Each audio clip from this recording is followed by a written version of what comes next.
Hi guys, అందరు ఎలా ఉన్నారు? Welcome to Sanvi creations Tirupati. So ఎవరు ఎవరు ఎవరు ఏంటి ఎవరు అంటున్నారా? అదేనండి, ఈ 2025 సంక్రాంతికి విన్నర్ ఎవరు అని అందరిలో ఒక ఇదన్నమాట.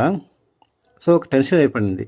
దాన్ని కారణం ఏంట్రా అంటే, బాలయ్య బాబు గారి డాకు మహారాజ్ అండ్ వెంకీమామ గారిది సంక్రాంతికి వస్తున్నాము, రామ్ చరణ్ గారిది గేమ్ చేంజర్.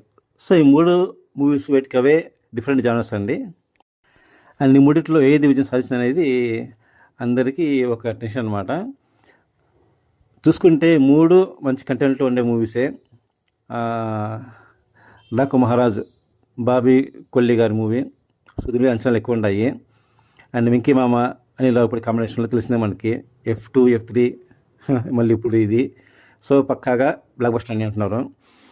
అండ్ ఎటు వచ్చి రామ్ చరణ్ తేజ్ గారిది గేమ్ చేంజర్.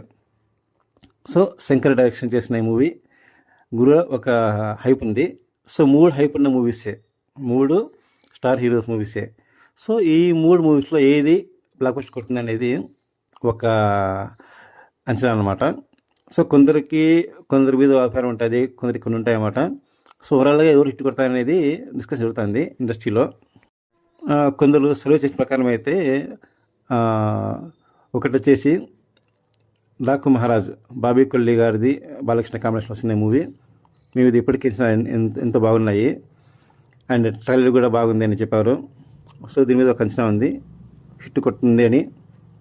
అండ్ వెంకీ మామ గారిది అనిల్ రావిపూడి గారి కాంబినేషన్లో వచ్చిన సంక్రాంతికి వస్తున్నాం, దీని గురించి చెప్పడం అవసరం లేదు, ఇంకా అనిల్ రావిపూడి వేసింది కాబట్టి సో పక్కాగా బ్లాక్ బస్టర్ అని టాక్ ఉంది.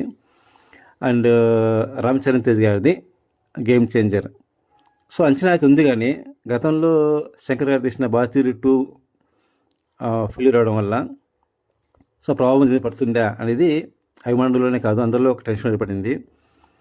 అండ్ ట్రైలర్ చూస్తే కనుక ఇందులో క్యారెక్టర్ అనమాట రామ్ తేజ్ గారు. సో కథ అనేది కొత్తగా అన్నట్టుగా అనిపించట్లేదు చాలామందికి, అదే ఫీల్ అవుతున్నారు అభిమానులు కూడా. అండ్ చూద్దాం మనకి సంక్రాంతికి ఎవరు హిట్ కొడతారనేది తెలుస్తుంది. అండ్ మీరేమనుకుంటున్నారు? అండ్ ఏ మూవీ హిట్ అయితే మీరు అనుకుంటున్నారు కింద కామెంట్లు పట్టండి ఫ్రెండ్స్. సో నా వరకు అయితే 3 మూవీస్ హిట్ అవుతాయని అనుకుంటున్నాను. ఎందుకంటే ఆ 3 మంచి కంటెంట్ మూవీసే అండ్ పెద్ద డైరెక్టర్లవే. అండ్ సో 3 వచ్చి డిఫరెంట్ ఛానల్స్ కాబట్టి వెయిట్ కవే షార్ట్ కాబట్టి ఒక్కొక్కటి ఒక ఛానల్ కాబట్టి తప్పకుండా 3 హిట్ అవుతాయని నేను అనుకుంటున్నాను. కాకపోతే గేమ్ చేంజర్ అనేది అభిమానుల్లో కూడా కొద్దిగా టెన్షన్ పడుస్తుంది. దాని కారణం వచ్చి భారతీయుడు 2 ఎఫెక్ట్ పడుతుందేమో అనేది అనుకుంటున్నారు. సో ఇది శంకర్ గారి డైరెక్షన్లో వచ్చిన కొన్ని మూవీస్ అంతగా ఇంపాక్ట్ చూపలేకపోయాయి. సో దీని మీద అభిమానులు కూడా కొద్దిగా ఆందోళనగా ఉంది. అండ్ నేనైతే ఓకే చూద్దాము, నాకు అటు ఇటుగా ఉంది 50% అవునా కాదనేది తెలియదు పూర్తిగా.